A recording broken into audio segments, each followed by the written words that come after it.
agama syariah. Ataupun dia nak cerai ke gaduh kita maka kodi tadi dia akan buat suluh tu perdamaian. Itu dipanggil suluh Hudaybiyah, perdamaian Hudaybiyah. Yang kita nak sebut dah sebelum ni, segelintir sebahagian sahabat dia tak apa-apa nak setuju dengan suluh Hudaybiyah, seolah-olah menunjukkan kita di Islam ni mengalah kepada kafir Quraisy. Tetapi hikmah yang begitu besar yang mereka tidak nampak akhirnya tersingkap hikmah tadi. Apa dia? Antaranya Islam dapat disebarkan secara aman. Itu dah. Islam dapat disebarkan secara aman tanpa diganggu oleh Quraisy Mekah. Sebab mereka dah sign agreement. Dan akhirnya Quraisy Mekah mereka merasakan mereka menanglah.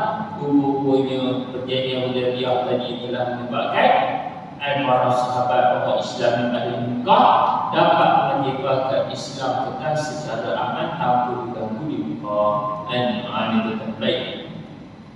Ini membolehkan Sayyidina Uthman dapat menyampaikan risalah daripada baginda sallallahu alaihi wasallam. Lalu Sayyidina Uthman bergerak sehingga bertemu dengan Abu Sufyan dan pembesar Quraisy. Kemudian menyampaikan pesanan daripada baginda sallallahu alaihi wasallam tujuan beliau diutuskan. Jika berkata oleh Sayyidina Uthman setelah selesai menyampaikan risalah baginda sallallahu alaihi wasallam, selepas Sayyidina Uthman dia menyampaikan rapat umum. Dan rapat umumnya cerita tentang agama Islam, apa yang disebut di dalam Islam kepada Quraisy Mekah. Maka mereka pun berkata kepada Sayyidina Umar, jika kamu mahu, engkau boleh terus bertawaf di Kaabah, maka tawaflah. Kamu nak tawaf saja kan? Lalu jawab Sayyidina Uthman, tidaklah aku akan bertawaf sehingga baginda sallallahu alaihi wasallam terlebih dahulu bertawaf. Sehingga nanti kedatangan Nabi sallallahu alaihi wasallam. Ini tidak mau mendahului Nabi sallallahu alaihi wasallam. Ucapan ini menunjukkan betapa cintanya Sayyidina Uthman bin Affan radhiyallahu anhu kepada Nabi sallallahu alaihi wasallam dan disambut untuk mendahulukan melebihkan baginda berbanding dengan diri dia sendiri. Kalau kita buat pun nak tunggu orang lain, kita dah masuk kita umrah dulu, tawaf dulu, nanti bagaimana nak mendahulukan Nabi sallallahu alaihi wasallam. Kisah yang seterusnya, kerana cinta seluruh hartanya diinfakkan, dinafkahkan. Riwayatkan dari Sayyidina Abdul Rahman bin Samurah radhiyallahu taala anhu beliau berkata, Sayyidina Uthman bin Affan radhiyallahu taala anhu telah datang kepada baginda Nabi sallallahu alaihi wasallam dengan membawa 1000 dinar.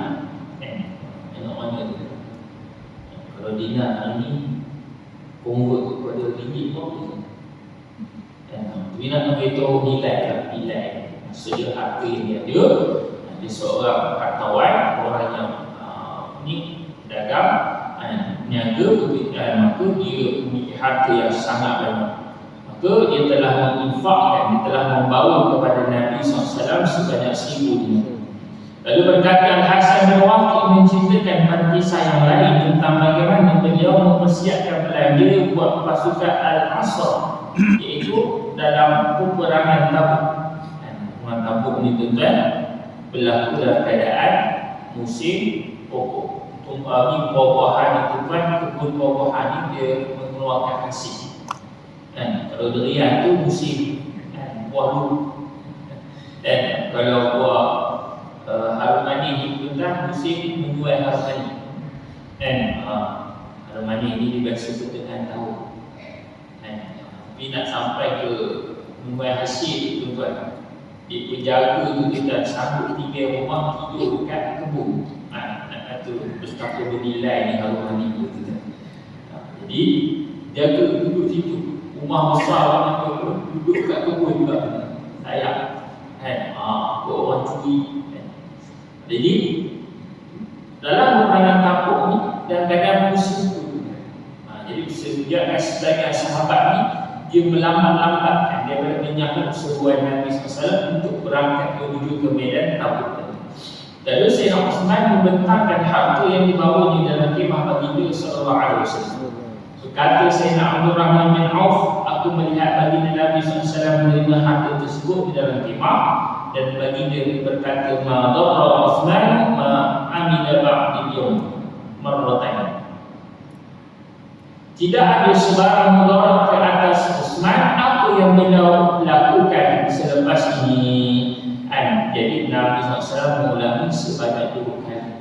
Nabi beri jaminan bahawa tidak ada yang dapat membinasakan Sayyidina Utsman setelah ini. Kenapa? Kerana dia telah menginfakkan hartanya pada jalan Allah Subhanahu wa taala.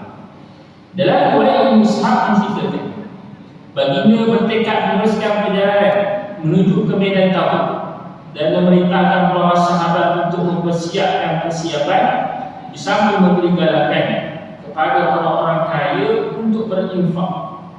Maka datanglah orang-orang kaya meninggau harta dan menyangka ia sudah banyak. Namun datang Sayyidina Utsman pada ketika itu membawa infak yang sangat besar dan tidak pernah sesiapa pun yang menginfakkan harta seperti beliau. Jadi Tabuk dari untuk perjalanan daripada Madinah sebanyak sejauh 700 km. Sebulan perjalanan, jauh perjalanan dia tujuh. Sebab itu disebut peperangan yang penuh dengan kepayahan. Nak sampai pun jauh. Kita boleh bayangkan dengan keadaan begitu.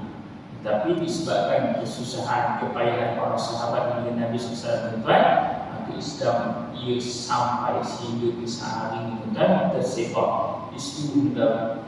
Maka kita mendapat juga ada beberapa statistik menyatakan dalam keadaan Islamofobia tersebar di seluruh dunia, sebenarnya Islam bukan dapat tersebar secara luas di negara-negara Eropah, negara-negara Barat dan tetap baik. Ini jadi nak beritahu tuan bahawa Sayyidina Utsman tuan dia telah menginfakkan harta dia tuan mengatasi sumbangan daripada para sahabat yang lain. Maka sebab itu orang yang menginfakkan hartanya pada jalan Allah Subhanahu wa taala, Allah sebut dalam Quran, "Matsalul ladzina yunfiquna amwalahum fi sabilillah."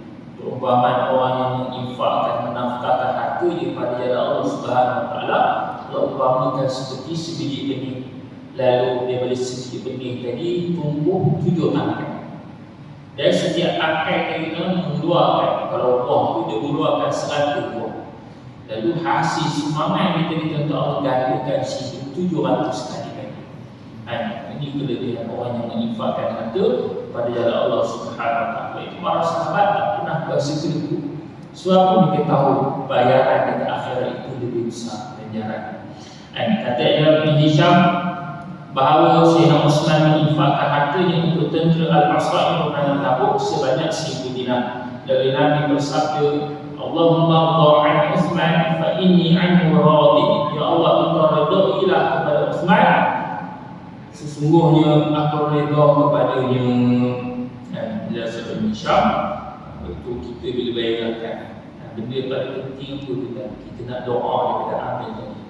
Ini tentang dia mendoakan kebaikan kita, itu sebenarnya besar. Ini tentang inilah yang kita inginkan, iaitu mendapat doa daripada baginda Nabi sallallahu alaihi wasallam.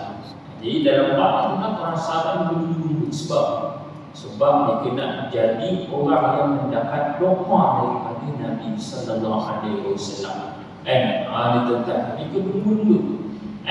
Bahkan mereka sanggup melakukan apa saja demi untuk meraih perhatian Nabi sallallahu alaihi wasallam,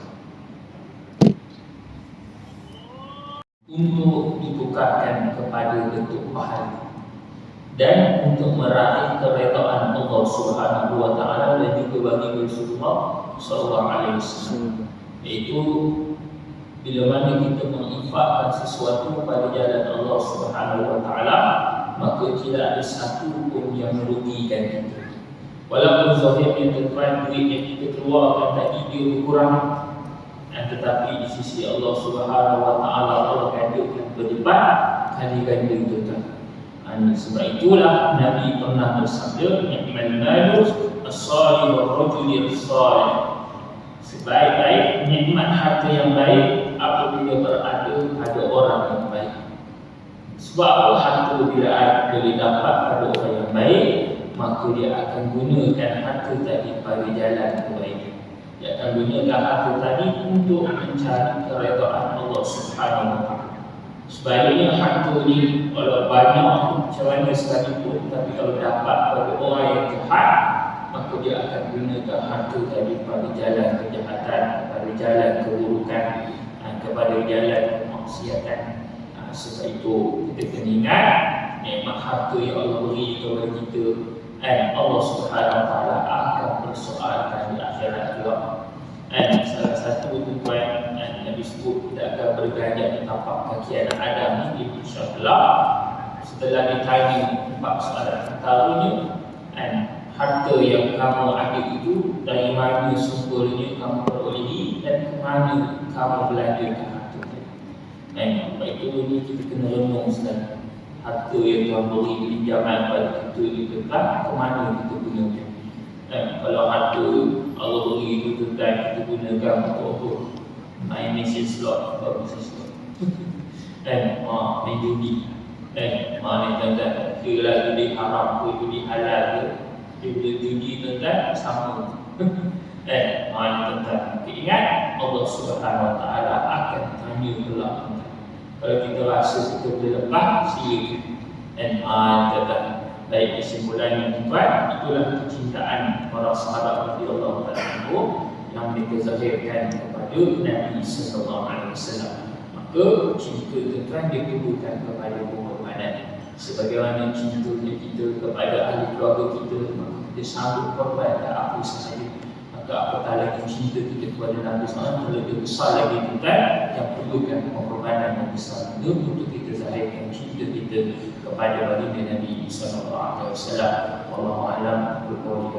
Astagfirullah wa atubu ilaih. Saya mohon maaf jika kita segala sesuatu yang saya sampaikan tidak sesuai.